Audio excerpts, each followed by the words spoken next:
खरं तर 19 जानेवारी पूर्वीची परिस्थिती चांदीच्या बाजाराबाबत आणि आताची परिस्थिती याच्यामध्ये काही फार मोठा फरक पडलेला नाहीये.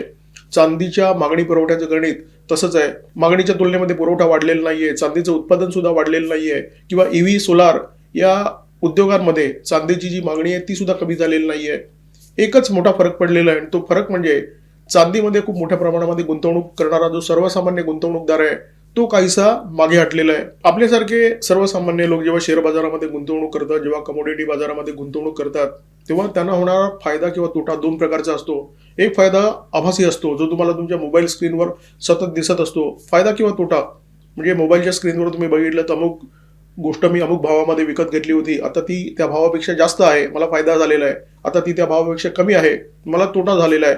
हा झाला आभासी फायदा.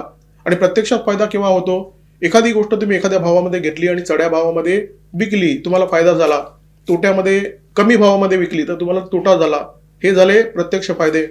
जो गुंतवणूकदार प्रदीर्घ काळासाठी गुंतवणूक करतो आणि ज्याची मानसिकता अशी असते की मी ज्या भावामध्ये घेतलेला आहे आणि त्या भावापेक्षा जास्त भाव जोपर्यंत मला मिळणार नाही तोपर्यंत मी माल विकणार नाही, ही मानसिकता असलेला जो गुंतवणूकदार असतो त्याचं कधीही नुकसान होत नाही. कोसळणाऱ्या बाजारामध्ये फक्त बडे शार्क कमवतात आणि हे शार्क गेल्या काही काळामध्ये प्रचंड अडचणीत आले होते चांदीच्या सतत वधारणाऱ्या भावामुळे.